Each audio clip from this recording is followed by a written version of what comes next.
Italian restaurant, now featuring the rooftop bar Capri. Hold the Mayo.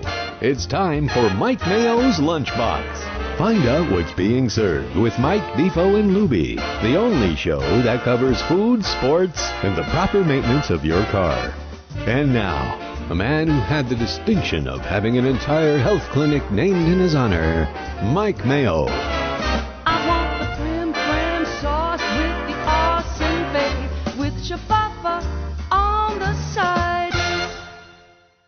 Bar Capri, and it is the place to be now in West Palm Beach, downtown. Welcome to the Lunchbox, Elizabeth. How are you today? I'm great. Thanks so much for coming. Yeah. We haven't done this before. This is No, great. I've spoken to you in my past life as like a newspaper critic, and then everybody would be fearful when I showed up. It's like, oh no, he's asking me all these questions. Is it going to be good or bad? And again, when I came in the first time to Elisabetta's in Delray Beach, which, God, it must be over like 5 years now, right? Yep, about 4 years ago. 4 years ago. Mm-hmm. And it is, again, I was really blown away by the level, the quality of everything that you had there. And again, Thanks. similar big-time restaurant group also operates and owns Louis Bassi.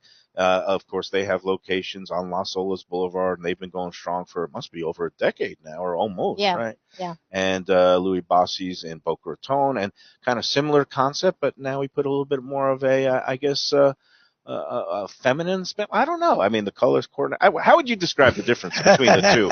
Forget my Don't words. get in trouble. Yeah. Elizabeth said. It was just sort of an organic expression of the brand to add to the family of Italian restaurants. We call them our Italian Lux restaurant group. Mm-hmm. So Elisabetta's is really just like the little sister restaurant for Louis Bassi's. We do a lot of the same dishes and celebrate our authentic Italian cuisine in both locations, all 4 locations. So now, for those who may have not been to one of the, Louis Bassi's or Elisabetta's, you pride yourself on pretty much doing everything in-house, everything from the bread to the pastas and even the salumi, the what do you call it? The antipasto. Salumi. I'm always terrible. Salumeria. Some people say salami. We say salumi in Salumi. Italian. But Yes. it's the cured meats and the Right. antipasto platters, we called it Right, when I was exactly. growing up in Brooklyn. Wait, you're from Brooklyn? Yeah, He's a originally. Brooklyn original. Yes, Okay. ma'am. Yeah. That's like what the about center you? of the universe for Are me. you? No, oh, really? So, God, yeah, Brooklyn is amazing. Oh, yeah. Yeah. I just was up Hotbed there. of great restaurant culture and It's ingenuity. yeah. I'm from Chicago. Oh, right. Oh, well. Another It's- great, It's pretty good food. great town. restaurant town. Yeah. Chicago is a great food town. One of my favorite cities to visit when I was a sports writer. But yeah, I mean, we have an appreciation for good food. Obviously, in Brooklyn, especially good Italian food, Italian American. I guess some people. Okay, we're going to be we're simulcasting on the wonderful Let's Eat South Florida Facebook group, almost 150,000 strong at this point, and. A lot of times people get into arguments about Italian food and authentic Italian, and then there's Italian American, and now, obviously the competition here in South Florida is fierce. I like all styles, but how would you describe what you're going for here in terms of the cuisine Yeah. and the type of Italian? So are we going to fight about this? No, I don't have. Chicago No, versus he's going to Brooklyn study whatever you say. style pizza. Go with what you say. The That's, Chicago pizza is not my favorite, I got to say. The deep dish? Yeah, not It's my a favorite. cheese casserole. It's not pizza. No, it's not pizza. Cheese For casserole. me, pizza is like the way we do it. That's my favorite, which is more of a close Neapolitan style from Naples. Yeah, and But authentic. I mean, we're inspired by Italian food, the cuisine of Italy, the traditions, the products, and the dishes and the recipes. But the Italians that immigrated here, came first to New York City from Italy, brought all of those flavors and all of those memories and nostalgia, and had to make adaptations to cook here with products that weren't necessarily the same. And it's a great cuisine, a great subset of a cuisine. So there's a lot of dishes that we do that I think really are, they have their originality, their provenance in New York City. It's a great, like a innovator of Italian food with a twist. So you can see You see many different styles of Italian food regionally. It's so diverse and geographically is so different. And, through the different terroirs and everything, that the cuisine is way different in the north and in the Oh south. yeah, yeah. So, but the red sauce kind of style, The old southern fashioned style. restaurant, Yeah. the southern style, people love that, and Yes. Americans love it. And Yes. we fell in love with it. And I think it's because of the immigrants that came here. They brought their cuisine, and having to find a new jobs here. I think a lot of people went to do what we did, open a restaurant, Yeah. and carry on that kind of tradition and work with what they know. And I think Americans that were here became exposed to that and fell in love with that. And so it's a lot of dishes that you would have seen in southern Italy and Rome. And Rome, Yeah. the Roman pastas was like one of my favorite groups Yep. of food. But I know from my trips to the various, Louis Bossi's and Elisabettas that, you have the pastas with the red sauce, the traditional, the favorites like the spaghetti and meatballs, but you also have risottos on the menu. We have cacio and- pepe. That Yeah. that screams Italy to me. Yeah. Cacio and pepe, I mean, what a dish that has just become such a trendy, popular dish. exploded. Who would have Yep. thought? And it's it's a what, like simplistic four ingredients? Yeah, It's a it's like simplistic pasta, but pecorino, black pepper, and that's it. And then it's the magic touch of whisking in Yeah. the pasta water, a little yeah, bit of yeah, that the to make. emulsification of Yeah. that. Yeah. I love when I see that because again, my wife and I were in Italy a year or so ago, and she's a big Italy fan, and I love. I don't know to demean it because she'll stick her nose up and call it American Italian, and I appreciate you going regionalizing it and not tearing it down, but saying it's something that New York has done their take and Chicago has done their take, and that's what I think of it as. Is Italy has authentic Italian dishes, but there's nothing wrong with America, regions in America, doing their spin on it. But being over there, cacio pepe just makes me feel like I'm in Italy. It's very simple, but when done right, it is a lot of flavor and it's fantastic. Well, we respect Italian cuisine and its traditions, Yeah. and so we brought the dishes that we love, to these restaurants, and to say that we're authentic, I can't say we're authentic because we're not in Rome, not right? in Well, Italy. authentic we're doing means a million You're things to trying. different people. Exactly. If your Nona is from the Calabrian region and you're making things from the north, then that's and for me, authentic is like the Brooklyn Italian American stuff I got at places called Gargiulo's and all that stuff. So everybody's definition is different. All I know is, as a food critic, whenever I came into a place, I was looking for good quality ingredients, Yep. respect for the process, respect for the ingredients and the culture, and of course, are people happy? Are the guests happy? And are the employees happy? And every big time restaurant that I've gone in, whether it is the Italian themed or of course we got Rocco's Tacos, City Oyster. You guys, Yep. how many restaurants are you guys operating now?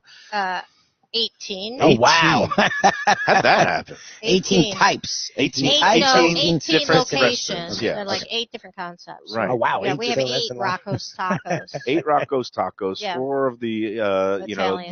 the Louis Elisabettas, we'll call Right. it. Yeah, yeah. And Louis Elisabetta. so that's 12. City Oyster. What am I missing now? Grease Burger Bar. Right. nice. Oh, Which that's is up right here in over West. here. One of my favorite burgers in South Florida. It Yeah, always great made my burger. best of list Yeah. because, as the name implies, it's a little bit of a sloppy But that's what burger. you want from a Some- friggin' burger. Yeah, you want some Yeah. flavor.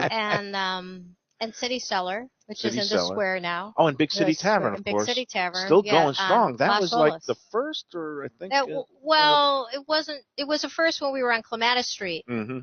But that's now where we have Rocco's Tacos. Yeah, Yeah. we've been 30 years. Oh, Can you wow. believe that? Let me start when I was Wow, like 30 years. 14. You've been with this I was gonna outfit say you since started when the you were beginning. 8. Wow, good for you. Yeah, almost 30 years. That and I was talking with Angelo Elia, another South Florida treasure, Italian in the Italian game with his Casa de Angelos. He's been at it for 28 years. He came over with Burt Rappaport and Prezzo. It's been almost 40 years since he came from. I was just saying, where the frick did the time Yeah, fly? time go. It's like Yeah. boom. It's just, but onward and But upward. here we are. And Here here we we are. And and I mentioned other places because there's so many good places in South Florida, and I hate when people get into comparison saying, "Oh, this is better than that." How about everybody is excellent? Everybody's really doing good work. There's enough to go around with the different people, and you get different styles. I happen to love, the Las Olas Louis for I had a couple of my daughter's birthday parties there outside at that gazebo. We Yeah. rented it out for the teens, and they got the bocce It's a courts back. piazza. A piazza, and that's beautiful. Down on Del Rey, you've got that second story balcony overlooking all the action on the avenue.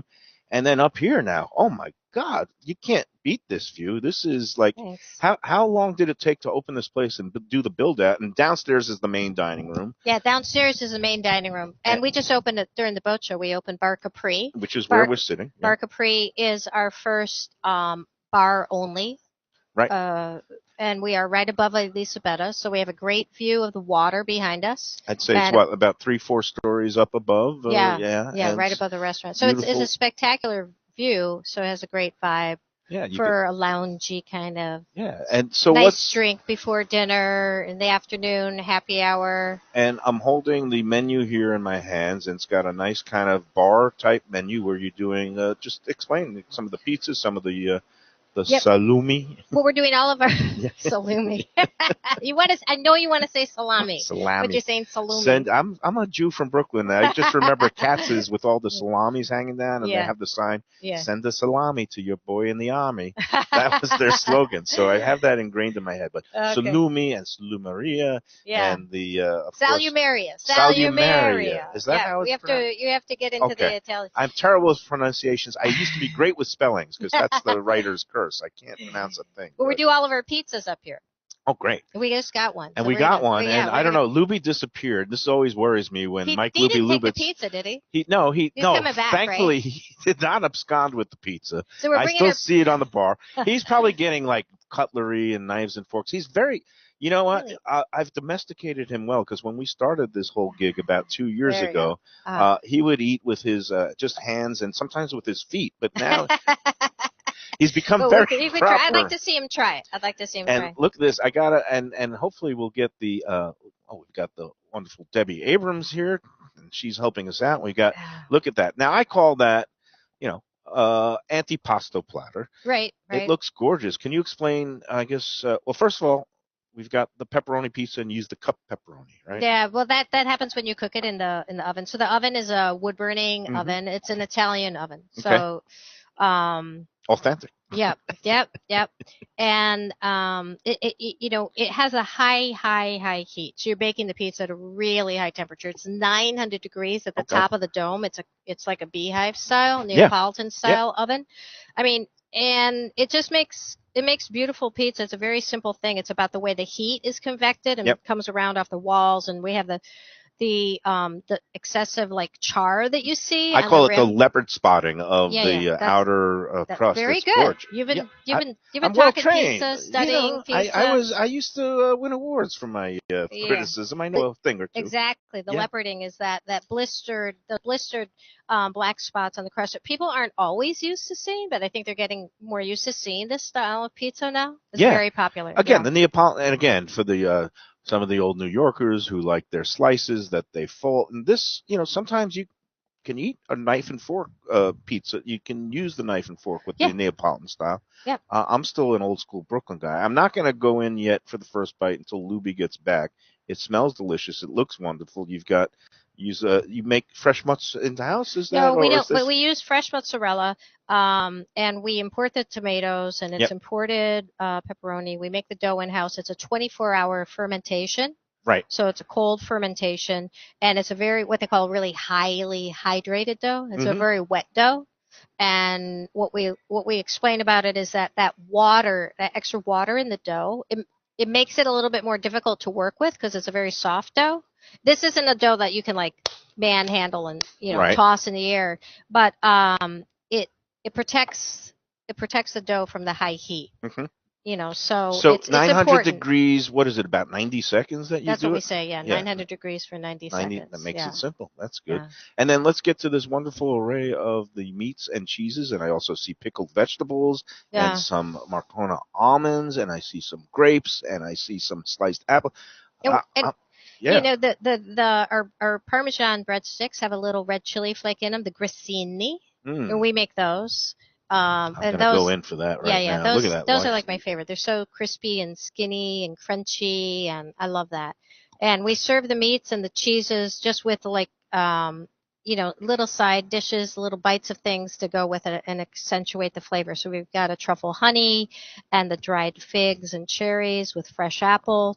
The pickled vegetables just give that bit of acidity for the it rich. cuts the fat the of the fat. cheese and the Exactly, meat. So we got I call it capicola. What would you call it? Gabagool? Gabagool. New Jersey, it's gabagool. In Brooklyn, Wait, it's how yeah, do you say calamari? galama.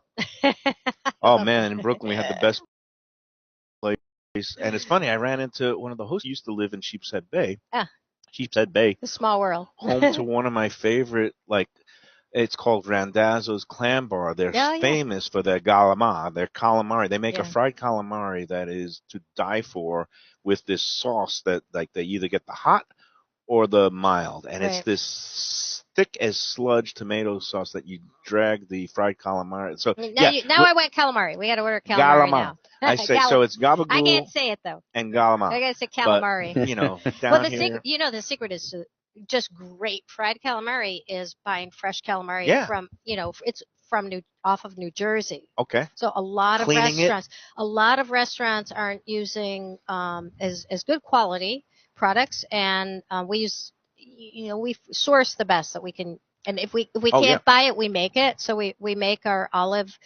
toasts for Now, are you for this. curing all the meats or some of the meats in No, house? we do some of them in house, and Yep. we buy some of them. Okay. Because We I remember buy some going. from La Tempesta in Mhm, Chicago, mhm. and some are imported. We do cure some of them, but we actually, God bless, we're so busy that we can't do all of that production, but we do dry age all of our steaks. Oh, Have wow. you had a steak here? This is actually, and I feel bad saying this on air, this is my first time here. And Elisabetta, Oh, have you my been to God. Louis Louis Bosse's? Bosse's, Wait. my wife's favorite Okay. Italian restaurant Well, it's similar. out Yeah. east. Yeah. The pizza with the pear on it. I'm Yeah. probably getting it wrong, but she freaking loves it. So yes, I've Yeah. been to Louis Bosse's. I Louis have not been. invented that pizza. He I- won at the Pizza that- Expo like 8 years ago Oh wow. for that pizza Nice. with the gorgonzola. He got and very the pears. serious about it. Didn't he go to some school with the Yeah. Italian pizza? Yeah, we went and- together. We went went together?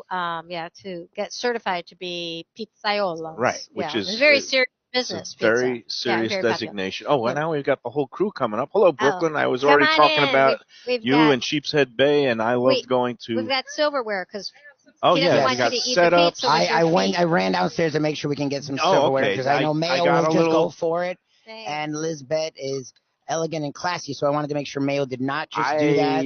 I got a little I'm- concerned when you ran away, but we saw that the food was still here, so you Yeah. didn't just throw it in the car already. That's didn't. good. I didn't. And we've got here again, beautiful. Thank you so much, Brooklyn. And we've got. So this is the mortadella, right? Yes. You know what? I've Is got that your favorite? silver. Is that your favorite? Well, I intrinsically, or I guess reflexively, just go for it because it reminds me of my youth, and I used to have I a It lot looks of like bologna bologna. It I looks sandwiches. love like that. the The adult American bologna. thinks that, and it's like so delicious. It's And Oh, no, it's it's a great not meat, just yeah. your Oscar Mayer bologna. Let me No, tell you no, that. it's not. got And, you know, the- pistachios in there, right? Or Yeah. what is it? Yeah, it's. and I could it's just eat this plain, and not I the will. most popular of the meats. Like people like the tartufo, the pepperoncino. People love pepperoni. Yeah, People love the salami. but or, it is special. It is special, and if you know it, and you love it. I There's love it. nothing like it. and now I'm. Well, giving you- I think bologna has this connotation of a lower level meat, and maybe it does or doesn't. So I feel like people would look at that, and go no, but it's no, it's a really nice, it's a nice flavor. It's subtle and rich and creamy. Well, I was in Italy last year, and we were eating outside al fresco in this beautiful piazza, and I went into the restaurant, and at the front door there was a mortadella that was like 16 inches in circumference, and the guy would not let me leave without. And, all the salumis we slice very thinly, right? Yep. This guy, he took a big knife Like a and chunk. a chunk, and I'm like, I just ate lunch, and he's Right. like, no, Oh, but, no. no, No, but don't tell them you that. You have to try this. my And girlfriend. it was so good. It was My so good. girlfriend was explaining because she was in Italy last fall with her daughter, and she used this term, and I'd never heard it before, but cocchetti, like where you go around and have a little snack every couple of. Cicchetti. Cicchetti. Yeah. Cicchetti. I That's got like it wrong. the snacks you have with a drink. So you Right. have the aperitivo, Right. like a Aperol spritz Yeah. that we do. So this Campari is and soda, and then what you you're have going for up here. Cicchetti. Bar Capri is the home of Cicchetti. You could have It a little is the snack. home of Cicchetti. But what we usually do, and what happens when you go to Italy, or I was just in New Orleans, we ended up having Cicchetti every 2 hours. You go, you have a Then little it's like dinner. grilled oyster here. No, for me, it's just one continuous loop. It goes one into the other. It's like the tapas. It's beautiful. Tradition, right? This creamy cheese, is that a Taleggio? What do we got up there? That's Latour, which Latour. is a really great It's like triple cream. That is one of my favorite cheeses. Oh my God! Yeah, and this one is the Don't tell my Robiola. cardiologist I just ate that. Well, it's it's so good. I won't tell if you want. It's creamy. Well, the Robiola is one of my favorites. It's like a brie with a washed rind. I was just gonna say that looks like And brie. Interesting. Then we have Gorgonzola Dolce, that which is gorgonzola the looks like. creamy gorgonzola. And It's like very rich. truffle honey, what do? You just drizzle that on whatever you want, Whatever whenever you want. Yeah. Maybe on the blue cheese there on that Yeah, gorgonzola. that goes You know what? great. And the truffle pecorino. I can't even. I'm together. falling all over myself because this is like I'm actually proud of you. for me. Feels like you're controlling yourself. This morning I was talking about cutting down on the carbs, and when you could just eat meats and cheeses like that, I mean, that's keto friendly, right there. Yeah, very keto. Very There you keto go. friendly. Yeah, this not so much, but Not so much, but but a little bit of carbs goes a long way. And you guys are always mindful of like having vegetarian options or vegan options or things of that nature. Yeah, of course. Yeah. Yeah. And this has the Sicilian oregano on it, which is the dried Sicilian oregano. All right, I'm going to have really to have my special. first carb bite of the day. Everybody excuse me. And, look, it's the Neapolitan style where it comes out a little bit kind of, in the middle, a little wetter. But I'm a New Yorker at heart. I'm going to fold this pizza slice here. You got the rules. He's got the Zoom cam going here. I am. Well, Do you want to get a zoom of, here, first of all, here's the pepperoni, the Neapolitan style, which I am very, without any etiquette, folding over like a New York slice. Right. And then you want forward as well. Mm. There you go. Dual angle Mike Mayo eating food. We got to do this more often. I'm open for it. I'm up for it every month if you are. We could go around to all the properties. The intracoastal with the boats, with the pepperoni. That's a delicious. And you know what makes me happy is I'm not like one of these guys that has this big pizza following who is all about, it's got to have no flop. I don't mind flop if that's the style of the pizza. Thank you. The dough. Thank you. Yeah, well. That is the battle, but everybody is subjective. Everybody has their personal preferences. Everybody has their favorite pizza. And you know what? To me, I've said it before. I'll say it again. Pizza is like sex. Even bad pizza is good because I appreciate all styles, and I'll even indulge in a deep dish Chicago. I love the Detroit style now, and there's with places the cheese, with the cheese melted crust. over the edges. Yeah, so there's room for all kinds of styles, and this one, and what pops to me, you can just tell right off the bat, the quality of the ingredients, that sauce is what pops, and it's that imported tomatoes. It's such a simple thing. It's such a simple thing. You can taste the oregano, as she was just talking about. You can actually taste the seasoning, but it's not overwhelming. It's the dough, the cheese, and the sauce. But, when Louie and I went to San Francisco to get certified, right? Mm-hmm. We studied with Tony Gemiani, who's a really well-known and successful pizzaiola entrepreneur. He's written a book on pizza, everything pizza. And in his pizzeria, he had like 5 different types of pizza. So he had the New York slice, he had the Detroit, he had the Chicago, he had the Neapolitan. Really? Okay. Yeah. So that's a true. That's interesting. I like that. And he had different mixers and different ovens for different doughs and different really? styles. That's a serious pizzaiola He's right very there. serious. He's very serious. And that was like a mecca for him. I also like the fact that he's like me. I call myself a pizza agnostic in that I don't believe in just one style. I believe in all. Like it's should embrace all forms inclusive when it comes to pizza. Yeah, not agnostic because I believe in all pizza. Exactly. So kind of inclusive. Polyglot. I guess I I don't even know what equality when it comes to pizza. Yes, the quality. You can taste the dough. Yeah. You can taste the fermentation in the dough a little bit. And I was crispy surprised edge. when you said that the pepperoni is imported, because usually when I see these, what we call the cup, it's like that Enzo pepperoni. It's out of Buffalo, New York, but this you're getting somewhere from Italy. Yep, and we have a lot of our specialty products that we cook with every day aren't really specialty, but they're imported by a specialty guy. So before we go to our first break, and I've lost all track of time because I'm now being consumed by beautiful leaving wasn't the greatest idea, but I'm like, I presume Mayo's in good hands. I got worried. But you're back, and you got us all hooked up with the proper silverware and Accoutrements, as setups, they and say. it's all good. I just want to go back to when I first, I guess, talked with you when the original Elisabetta is in Delray Beach opened, and I'll never forget because you were talking about you have this starter dough that you use for the sourdough breads, and Yeah. that at that time it was like over whatever 6 years old, and you gave it a name. Yeah. And I remember that one of the things about the details, and these are the things that stick in my mind about the different chefs, and I love how driven and passionate all of them are, the ones that are at the top level. And you were like, yeah, I got to feed this starter 3 times a day. She's a hungry bitch. I remember that. Yeah. I used that in my lead, I remember, because it just stuck out so much. It's original. I get Is that. that Not starter? me. Not me. The starter. The Yeah, starter, yeah. right. My wife started The- making bread making, so I know very well. During COVID. No, Yeah. just recently. She's Oh. been on TikTok. It was one of the TikTok trends. Yeah. And she got real good at it, but she went away for like a week. So I became a starter feeding Babysitter. pro. No, I was like a pro. I'm judging it, putting in the right amount of water. So believe me, they can get very hungry. Now, the name of that one, was it Well, we had Frankie. Frankie? I thought, Frankie was the original. Oh, And then it okay. was like son of Frankie. Okay. Vinny, Vincenza. Vincenzo. Yep. Yeah, okay. Our ovens our ovens. We have a name for our ovens too. Okay. We have What are Sophia. they? I want to hear. Sophia is one of the ovens. Afterwards, Sophia Loren. Right. She's a beauty. Yep. Marcella. Marcella Mastroianni. Or Okay. Marcella Hazan. Oh, okay. Yeah, I think one Marcella, of them is right. Adele. We Mhm. named, not Italian, They but have superstar. Women's names. Okay. Yes, Those yes. ovens are. Yep. Yep. I mean, everything is. It may be a man's world, but in the kitchen we get the female ovens. Yeah. Well, let's talk about that because I know it's a thing in the past when people, there's an underrepresentation at the top levels of the restaurant game of women, even though, everybody has, the nonas or the grandmas are the ones who usually were cooking at home.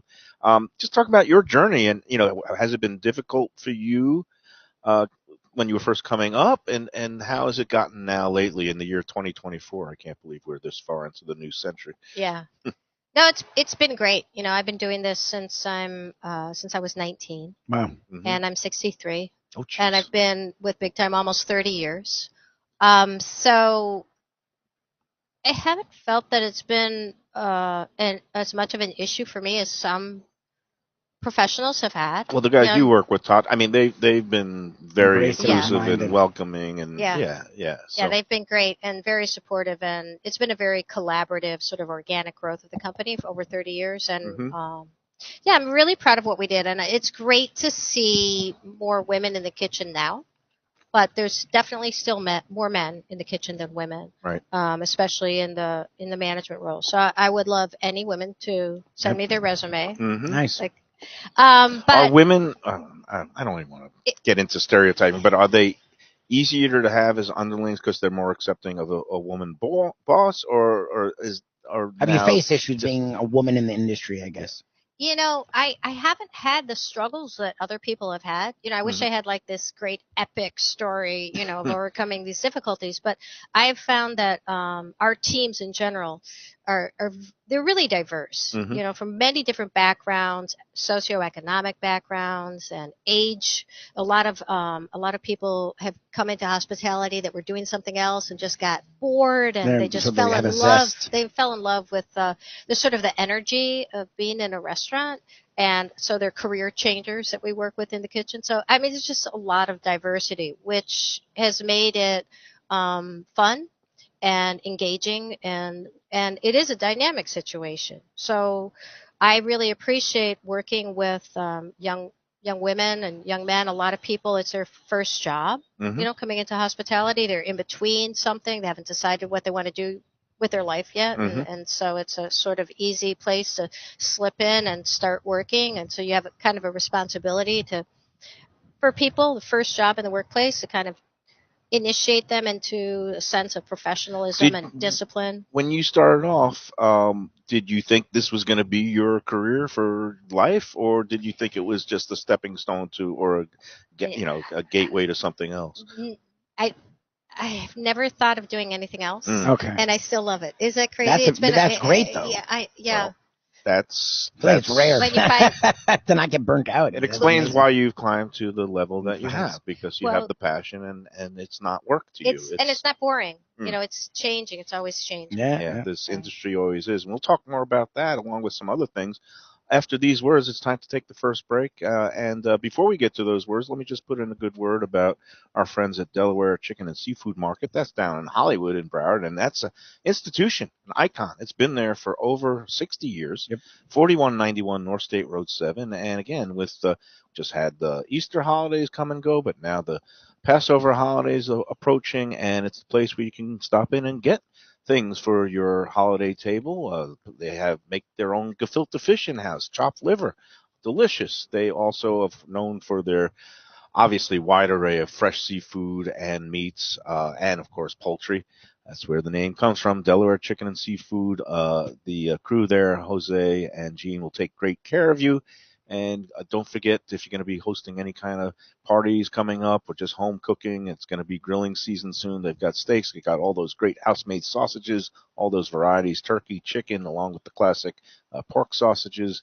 And, of course, the grab-and-go items. You don't want to start a party without some of their world-famous fish dip and their salmon dip and all the other things that you can get in there. You can go online, DelawareChicken.com. They're open 7 days a week. You want to go in there and see the beautiful display for yourself. Delaware Chicken and Seafood Market. Tell them the Lunchbox sent you. More of Mike Mayo's Lunchbox from Elisabetta's Restaurante here in West Palm Beach, with part of the Big Time Restaurant Group family. After this. Food from a scratch kitchen, delicious drinks and house-made spirits from a craft bar. A great vibe inside and out with a spacious patio. I'm talking about Batch New Southern Kitchen and Tap, Fort Lauderdale, in the heart of the city at 525 North Federal Highway. It's open 7 days for lunch, dinner, and weekend brunch with classics like fried chicken and waffles and shrimp and grits, and creative items like pecan-crusted salmon and a fried green tomato BLT. And the drinks? Smooth sipping and so good. There's convenient free parking and a garage next door, happy hour at the bar, an entire patio, 4 to 7 Monday to Friday, and live music every Wednesday, Thursday, and Friday. It's pet and people friendly and with cozy fire pits for when the temperature dips.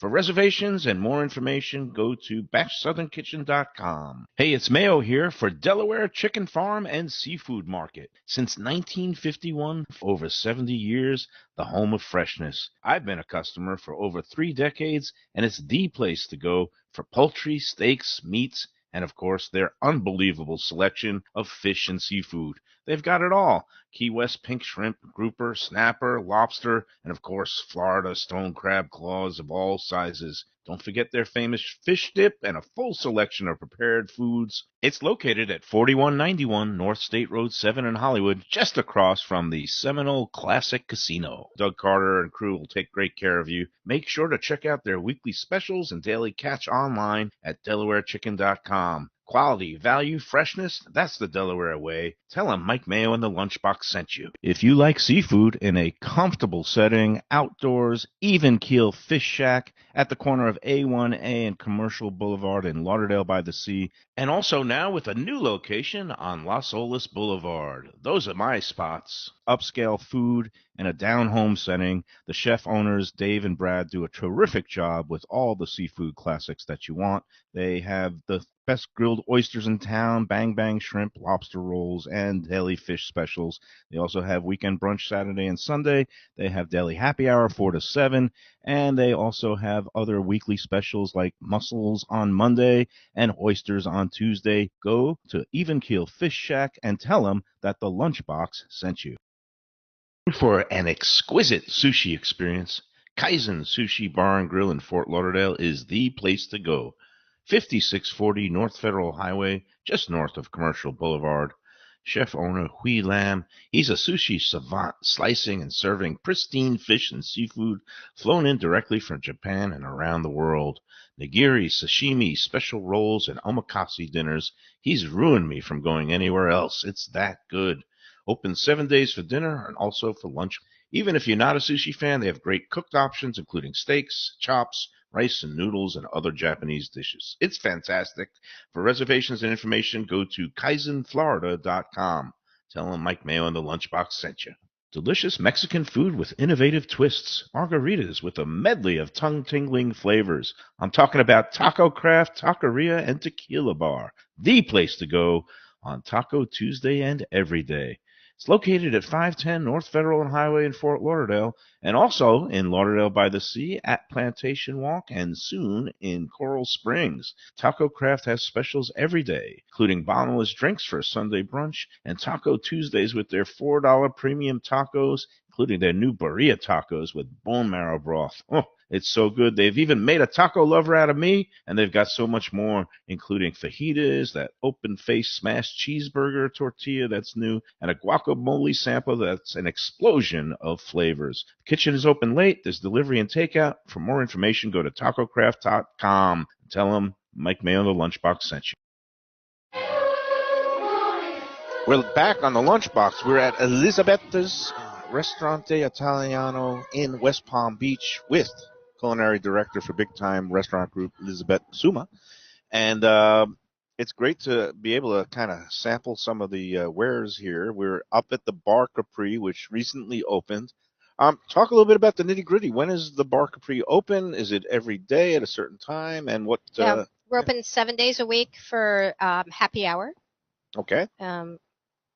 And it's when does happy hour go? 4 to 7 kind of thing? Monday through Friday? Or okay. All week. All week, including the weekends? Yep. That's crazy. You have to come up to Palm Beach. Yeah. It's a beautiful view, as you can see. We got the, I guess we call it the marina in the background. You get the breakers you can see across the intracoastal here, and just a gorgeous setting. And I can imagine it's going to be the hot spot for, as long as it's going, which should be a pretty long time. Yeah, it's a fun project for us. Still some finishing touches up here being done, but again, it's looking like it's really come together nicely. Downstairs, how many seats for the main dining room? Oh my gosh, I don't know exactly. I didn't know You're putting me on the spot. I didn't mean to give you a quiz. I know that it's a lot. Like close to 300, close to 400. I think. Oh wow! So how many covers you do on let's say a Saturday night in season? Secret. Oh man, trade secrets. Is it a 4 figure? I imagine it's A lunch lot. and dinner. It's over. It's 4 figures. Like over 1,000 covers. Oh yeah. Yeah. Oh Yeah. wow. Wow. You guys are a machine here. That's why they it call is. it Big It is Time. a machine. Yeah. I mean, the coordination of that effort. Well, Andres Salamanas is our chef, executive chef downstairs, and he does an amazing job with holding it all together. It is a machine. It's a coordination of many, many people. It's a team effort. I mean, we have a lot of employees, great managers. Let me ask you, because like with your title, and now you have, 18 different properties. That's amazing. Do you clone yourself? How do you get around and monitor quality control along with research and development? And tell me, how is your typical month broken down in terms of? Well, I think of it more like in the daily. Yeah, day to day. So we have our corporate offices here on Clematis Street. Mm-hmm. And I usually start the day there, work with my assistant and the purchasing director on whatever procurement side issues we might be having, and then we have a bunch of meetings. It's a big company. Yeah. So I get out of those and get on the road and spend time in each of the restaurants, try to hit probably 2 each day to do one-on-ones and walkthroughs with the management team there. Each restaurant really runs itself with our management team. That's great. We have great chefs, general managers. What are you doing? Implementing new things, or you get reports from secret shoppers about things that they should be looking at? Everything. A little bit of everything. New dishes and manager meetings and one-on-ones with people and new equipment, old equipment, cleaning equipment, new menus, new menu items, tasting, new products. And in terms of like new dishes, like do you travel also? You mentioned going to Italy a couple of times a year and going to San Francisco for classes. I mean, that kind of thing you also have to do. You fit that in. And a little research and development. Exactly. We'll be going, that's what I call Sicily. eating. You know. Yeah, I call it eating. It's on my taxes. Again, it's all research. It's research. 100%. And like you said, it hasn't gotten old for you. Do you ever get on the line or expo on a certain night if they're shorthanded, or you're beyond that, or do you miss that? I don't miss it at this point that much, but I do try to just blend into the kitchen when I get there. You know. everybody's busy. I like to stand next to somebody maybe I don't know if they're peeling apples or Did they start you know, quaking? start to. No, I want to hear their story. Oh, you know, okay. Ah, Good. okay. who they are, where they came from, and Nice. a lot of people are very interested in you know meeting me because I'm one of the owners, and so I like to break down that barrier and Mm. let people feel my passion Mm-hmm. and interest and the importance of what we do. I think it's really important what we do. The craft of being a chef, Yeah. of being a cook, is a artistic endeavor Mm-hmm. in my book. Yeah. And I think that learning that craft is a worthwhile thing to do with your life while you're there in the kitchen. And so imbuing it with a sense of the tradition Mm-hmm. and the technique. I Right. like It's not just to following a recipe. It's not just science. It's art and a creativity rich and passion. tradition. Yeah. It's a very important thing in life. Well, How did you what we first get do. into it? I mean, did your mom cook, or were you Yeah, like? my mom is a great cook. Yeah. She's still alive and she's a great cook. She doesn't cook as much anymore. I do most of the cooking for her. Nice. Yeah, but I got into it. My first job was a breakfast cook. Okay. Oh. My friends all worked in a bar, Nice. and Oh, you would serve them after they're and- hungover all night. You no, kept them they going. decided this restaurant. They decided that they were going to open for breakfast. Okay. Because Okay. isn't that a good idea? Yeah. Being open from 6 in the morning Till till like 2 or in the 3. morning, right? Yeah. And I said, well, I'll be the cook. And I burned a lot of sheet pans and bacon. Yeah, I grew up on the North Shore of Chicago, so Oh, there it was didn't even have a flat top. You couldn't just do the eggs and the no, omelet. God, No, no. no. We do Okay. we do that in the oven. But so I had a chef that Wow. would come in. My relief chef would come in from the commuter train from the city, Mm-hmm. and he was an amazing cook. Mm. And I would just pray till he got there and wait to get bailed out. But you made it breakfast is So I through. think not that's easy how to you cook. learn, though. Like that's a Yeah, great, yeah. or maybe not how you learn, but that's a great way to learn. I know they call it the getting thrown into the fire, quote unquote. But if you pick your head up above water, you're ready to go. What was Yeah. hard about breakfast? I mean, not to sound, but I guess getting the Everything, eggs right. Just some What's people, it fast? Isn't breakfast fast? I feel with like a it's runny fast. yolk Some and then people- the toast. right. They want it burnt. They They want want it it. dry. They want butter. They Right. don't want butter. They want the bacon crispy. soft scrambled, All hard of that. scrambled. Yeah. And If I make that's- breakfast at home, it's like I'm making this. Can this I is what you're ask, having. what was your hourly wage on your first gig, your first job? Do you remember? I think it was like $8 an hour or something. Oh, I that's don't actually remember. not as bad as I thought. I No, thought it was I going to don't be know. like in the $4 or $5 No, range. Yeah. Yeah, well, it was a long time ago. I might be inflating that number. I don't Okay. really remember. But then I Adjusted for inflation. decided, Yeah. if I'm going to really do this, I should work in a better restaurant probably than my friend's bar. Mm-hmm. So I went and knocked on the kitchen door of a really great French restaurant, Mm-hmm. and I waited and waited and waited because no one came to answer the door in the Right. kitchen, and snuck in with a produce vendor. Oh wow! And, Really? yeah. And I saw a guy that I assumed was a chef, and That's one way of getting your foot in the door is just Yeah. follow the produce just vendor. go right in, That's walk a right great in. story. I Yeah. didn't. Wow, that's Yeah, it. Why and, wait? That and was again, the beginning. And it- that's again, kids these days. They're so busy on their phones and they're applying online. Indeed, this and that. There's nothing in life like showing up, because Yeah. showing up and putting, saying I'm here, I'm Ah, ready to work. We got drinks. And we've got got Lubie is cocktails. here, and he's ready to drink. Well, let's see, we got some fancy stuff coming. yeah, Again, part of the bar Capri, the bar menu here, and I this- love these are anything all in a of our coupe. drinks. It makes me feel very classy. I see a cucumber. You're Do a we know classy what guy, this Mike. is? Ah! You should see me eat on this show. So Watch the So show we so have much, a- so I appreciate that. hibiscus Oh, wow. spiced margarita. Margarita, okay. We have our Italian mojito. Okay. The Cinque Terre. Chicotere. Yeah, and do you like Aperol spritz or a good I Negroni? I love like, an Aperol spritz. sometimes I don't like that kind of bitterness of the, the liqueur, but an Aperol spritz, there's something about it that just screams summertime Yes. refreshment. So I do like that. Yeah. And So yeah, we have an Negronis. amazing bar staff and sommelier leader at Edwin has Mm. been with us for a long time, and he's like just Machado is the best at what he does, and he comes up with these amazing cocktails in our wine program, and then our director of operations, Christy Bolino, so refines it. Does he? It's- That goes across all the four of the Italian Yeah. concept, and Yeah. it's. I don't And know what he's- this is yet, but I'm. I drinking can it. tell you.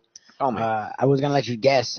It's a This is Bellini? No. this here is the Pimi Chicleta, which is Pim's liqueur, fresh metal cucumbers and strawberries, Florida citrus, maple syrup, and Atienne rosé gin. And this is yours is the Cetriolo, which Cetriolo. is Triolo. And the I'll Pimcicleta let is you like take over before I Pim's butcher it. cup and a bicicleta like So what's in? mixed. So it's in the This one felt a little bit more sugary, and I know you're Strawberry cucumbers. And that ginger, was more of a muddled champagne. cukes, prosecco, and Florida citrus. So it's a ginger liqueur with the prosecco. So a little bit of bubbly, very refreshing, very spring and summer like, and yeah, it's going to be great. It's going to be a great. Cheers, enjoy. And we I'm say going to work weird to later, leave. so I Yeah, can't we drink. say wasn't sure if we're supposed say to drink or not centani. drink in front of the Well, you know, Chin chin. chin chin chin. That's right, centani. Salute. I always There say. you go. I'm hoping for 100. We'll see. That's nice, and that's really refreshing. Wow. I love anything with that cucumber. That Yeah, the essence of cucumbers cucumber like and the clears muddle you out. It's a great makes combination. it. Yeah, and I've gotten back into gin drinks now, especially in the Really? springtime, because I like the herbaceousness, and sometimes you mix it with some. Gin does not like me. Gin is not my friend. Gin is not my friend. I stick with Tequila wine. used That's to what not tequila be used to be my his friend. thing, I'm getting back into I love tequila. tequila. I We have a lot of tequilas at see. Rutgers. Amazing tequila selection. I've been starting to get back into sampling and sipping some of those higher end tequilas and the mezcals but my 16-year-old self is still in me saying, "No, don't do it anymore." I had a very bad incident when I was in high school, back when the drinking age was The body 18. remembers that. Body Yeah, remembers. Never It's forget. ingrained in the DNA. Hey, let's take our second break, and Yes, then we're sir. going to come back. I want to talk a little bit about industry-wide, how things have changed since the pandemic, Okay. what you've learned, what's gotten better, what's gotten more challenging, and we'll do that after these words on the Lunchbox. For Gilbert's 17th Street Grill. You know me, I love family-run places with quality food at fair prices served with passion and pride. And that's why I love Gilbert's. For more than a decade, Lenore, Beth, and Richie Gilbert have been serving up the best burgers, wings, ribs, salads, and desserts. It's a fast casual spot.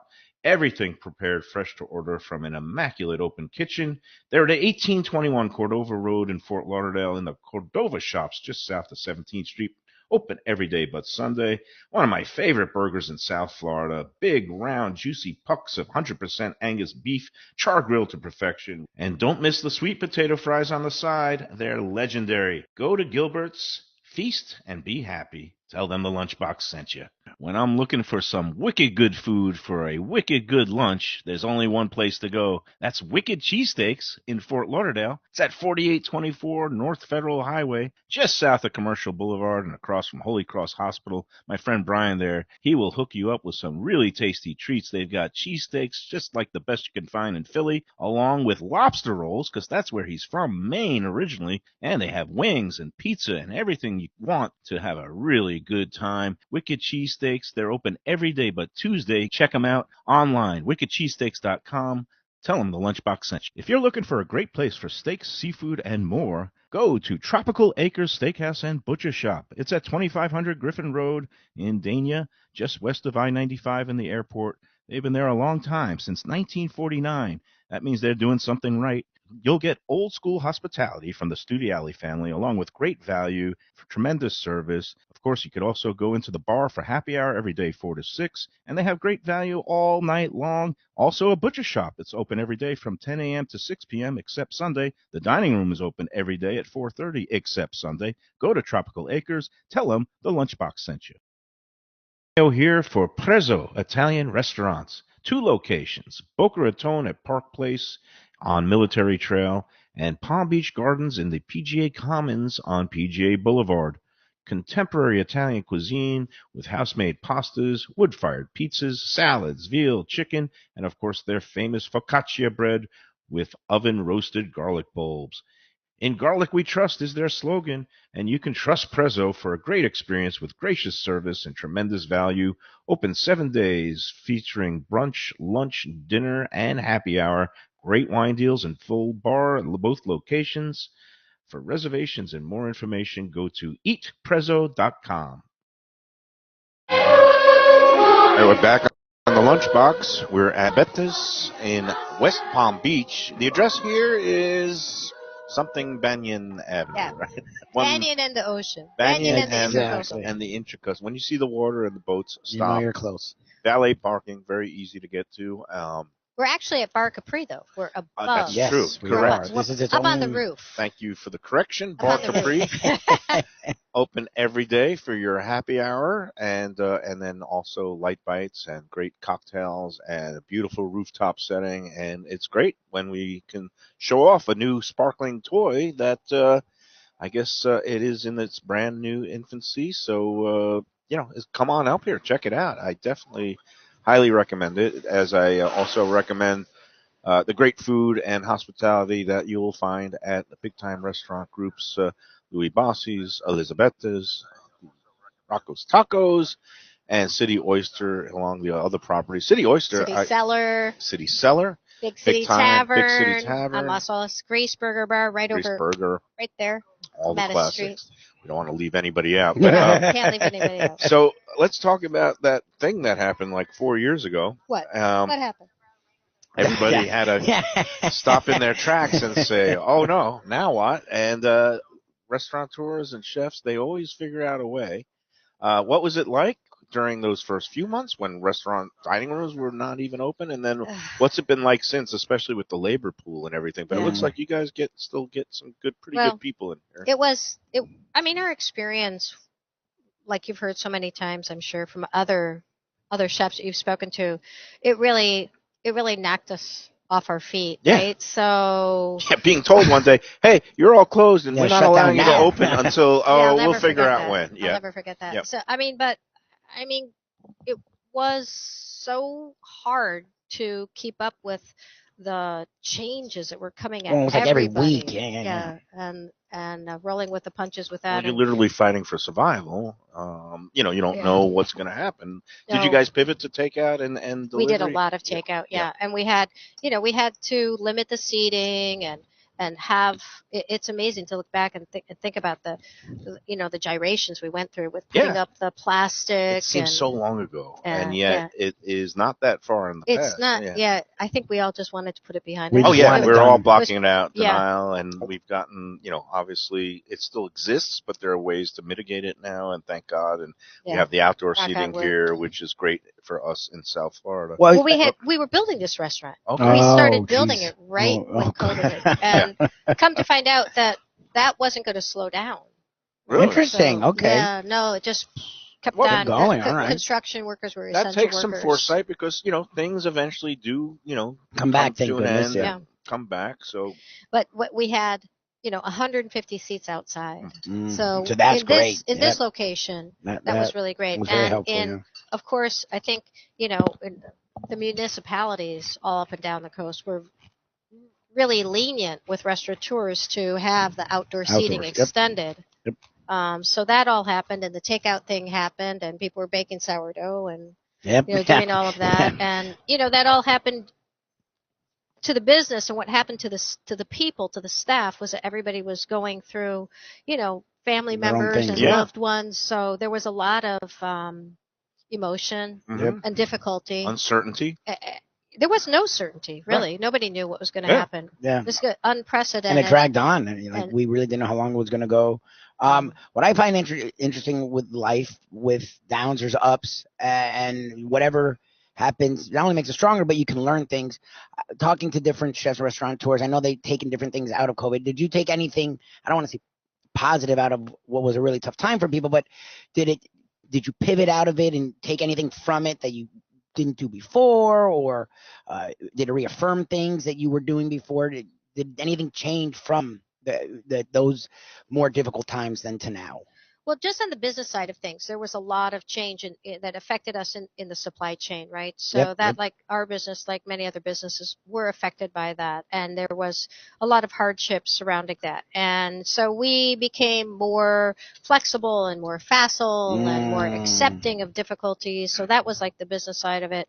And then with the customer side of it, the hospitality side, I really feel like everybody for the most part, reinforced for us sort of why we do what we do, Okay. and really underlined the significance of hospitality in people's lives, and how happy people were, and they were putting up with a lot in terms of our, maybe some Did, staff reductions, you know, and when restaurants kind of came back full board, did you um, retain a lot of the people that were there or before the pandemic, or did you find many of them had gone to different, jobs, or Career they were paths. getting $25 an hour from Amazon and you just couldn't hire them back, or uh, how have you dealt with the labor stuff, which is yeah. the Well, the number one labor issue? stuff has been one of the biggest challenges of the business side of it for a long time. Not just, I mean, COVID made it worse for Right. Okay. sure. So, but that just again, it just made us hyper focused on the culture that we create Okay. in the stores, in the So it made four you even more walls of the cognizant of stores. it than you maybe were before, or Just as much. grateful for the staff, Okay. and more focused on, we extended some benefits, and just really it felt like people's participation at work was more significant, like the Right. time that Mm, we spent together. mattered. And yeah, we have a lot of people that worked for us for a long time. Do you do team building stuff here, or it's just kind Every of day work? was team building. Okay. Just I mean, you're surviving working, It's through. just Yeah. called you're being on working the next, line. Right. you're Right. working on the line next to Yeah. people so closely. It's an intense Yep. immersion and like Yep. lessons and getting along, and Definitely a yeah, different There's not culture. much like being working at a restaurant. It really does bring you together a lot of the time. yeah, and everybody's got each other's back. That's the focus, is that you had to be so flexible because maybe somebody was out for a week or You two had to just weeks, say, and okay, this Right. guy on his left was like, oh, I'll do his job, and there was a lot of with teamwork. Pitching there in was, yeah, Interesting. utility. Yeah, everybody's there's a kind lot of of learning new things people were and more flexible. doing what The they had to staff do. was more flexible. Now, I think hardship brings people together, right? That's true. So everybody was going through. It was a shared experience, and everybody was brought together by this yeah, shared experience of these tragedies, This and is yeah, people crazy did time. lose Yeah. people. People had, yeah, yeah. It's again, it's we're still processing it Yeah. all. So yeah. But what I'm very happy about is that we kind of have made our way through the hardest part, and we're Yeah, so here. restaurants are back, and we have all kinds of great options, including the ones that you find here. Elisabetta's Bar Capri.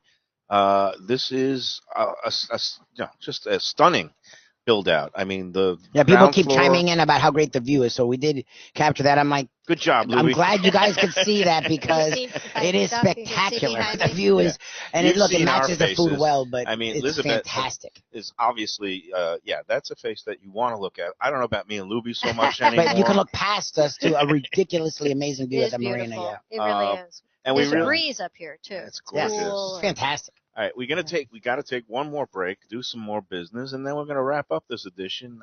But man, it will not be my last time Oh, here. no. I now know on the Let's Eat group, anytime anybody's saying, "Oh, where can I get a good waterfront view?" Dinner or brunch. You do the weekend brunch both days, or is it just kind Yeah, of lunch no, service? Saturday and Sunday. Saturday Yeah, and Sunday nice. brunch. Brunch is huge for It's In us. South huge. Florida. People love brunch, right? People With the love it's a the whole, bottomless it's a whole thing. cocktails, as you Yep. have those options. Yep. Okay. Well, there's your answer, folks. Anytime it's asked, which is only about like five Right times a here. day on Let's See, Elisabetta's West Palm Beach. I think that's your answer for beautiful waterfront location with With weekend wind. brunch. No, it's great. We'll see everybody tomorrow. Enjoy every pizza, enjoy every salumi, and enjoy every sandwich.